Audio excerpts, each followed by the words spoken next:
A despondent young woman who had lost her job and her house had decided to end. She was walking along a bridge across the harbor, getting the nerve to jump in, when a young man saw her. "Don't do it!" he called out. He looked at her and realized she was incredibly beautiful. He came closer. "What's wrong?" he asked. The woman told him. "Okay, here's the thing," he said. "I'm a crew member on a ship that leaves for Europe tomorrow morning. How about you come with me on the ship? I'll bring you food and drink." He slid his arm around her. "I keep you happy, you keep me happy," she agreed. After all, there wasn't much else to do. She didn't have family. The man was quite handsome as well. No harm in trying. The next morning, he hid her in one of the lifeboats on the ship with a pillow and a blanket. Every night, he brought her 3 sandwiches and a piece of fruit, and they made love until dawn. One day, about a week after the affair started, the captain was doing his rounds and found her inside one of the lifeboats. "What the hell are you doing here?" She explained what was going on. "I get food and a trip to Europe, and he gets to screw me," Captain said. "He sure does, sweetheart. This is the Sydney Harbor Ferry." Took the diamond ring to the jeweler for appraisal, but all he had was a child's plastic magnifying glass. I had no choice but to give him a negative review on Yelp. But I still felt bad that I knocked him for a loop. Hey there, wise folks. Need a little extra help seeing those tiny things life throws at us? If you're 60 and above, it's your lucky day. Subscribe and drop a witty comment for a chance to win a magnifying glass. Let's make those fine prints and small text crystal clear, just like my jokes. Don't squint, grab your chance now, and subscribe to avail this offer. It's Friday night, and a young woman gets chatting with a handsome army sergeant in a bar. After a couple of drinks she asks, "So when was the last time you slept with a real woman then?" A little taken aback, the sergeant replies, "Let's see, that would have been about 2015. With that, the woman takes him home for a thoroughly enjoyable evening. Afterwards she exclaims, "Well, Sergeant, for somebody who hasn't had love since 2015, you certainly haven't forgotten anything." The man looks at his watch and says, "I should hope not. It's only 2230. A beautiful young woman was invited to a party. While scanning the guests there, she spotted an attractive man standing alone. So she approached him, smiled and said politely, "Hello, my name is Carmen." "That's a beautiful name," he replied. "Is it a family name?" "No," she replied. "As a matter of fact, I gave it to myself. It represents the things that I enjoy the most, cars and men. Therefore, I choose Carmen." After a pause, she asks the man, "What's your name?" The man answers, "B.J. Titsengolf." A young woman was pulled over for speeding. An Oregon state trooper walked over to her car window while flipping open his ticket book. The young woman said, "I bet you're going to sell me a ticket to the state trooper's ball." He replied, "Oregon state troopers don't have balls." There was a moment of silence. And then he closed his ticket book, tipped his hat, walked back to his patrol car, and left. An old man was walking on a park adjoining the cliff famous for suicide and saw a young woman standing at the edge contemplating jump. He approached her. She, "Don't come near me." "Old man, since you are anyway going to die, why can't you make this old man happy with a quickie?" She shrieked, "Over my dead body, you filthy pervert." "Old man, okay, if that's the case, I will walk down and wait for you at the bottom," and then he walked away.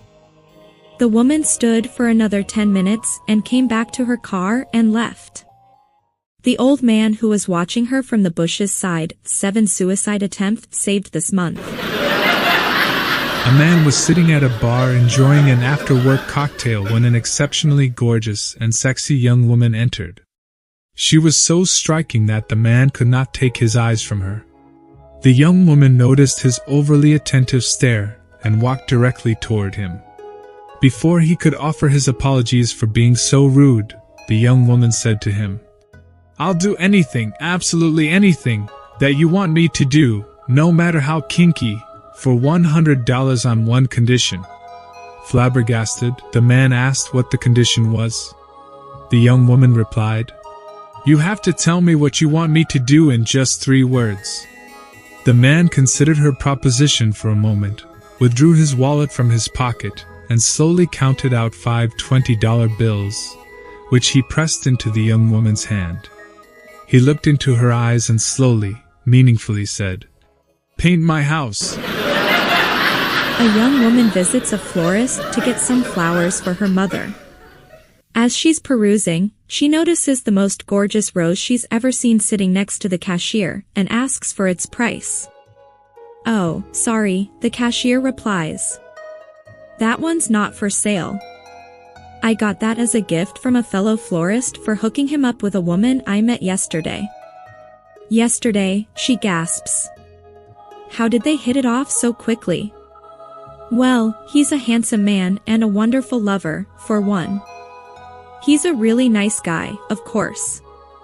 And to top it off, he says, leaning into a whisper, he's got a *10-inch cock." Asterisk. She giggles, blushing. "Sounds like a catch. Where can I find him?" "He's just a block over.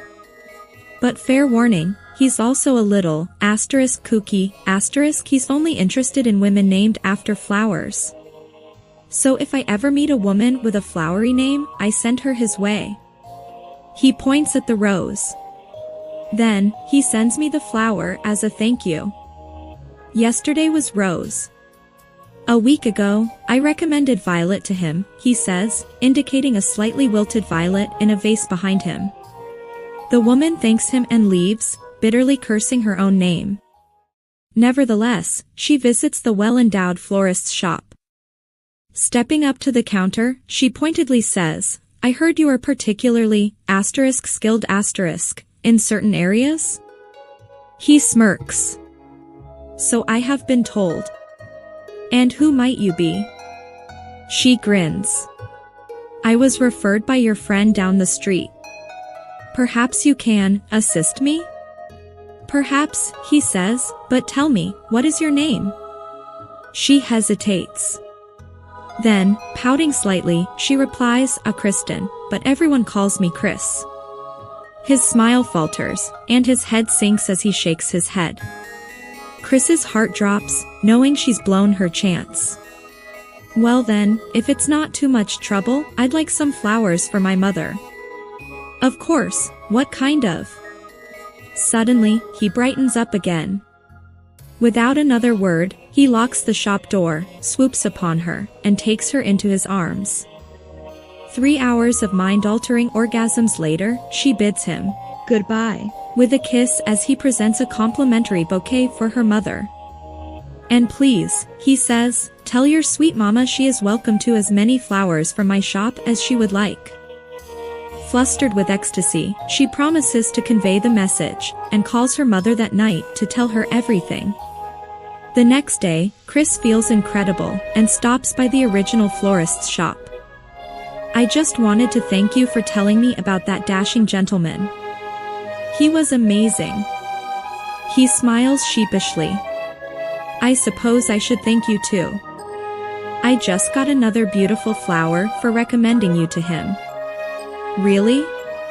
What flower could he have possibly sent that was named after me?" The florist sighs. "Chrysanthemum."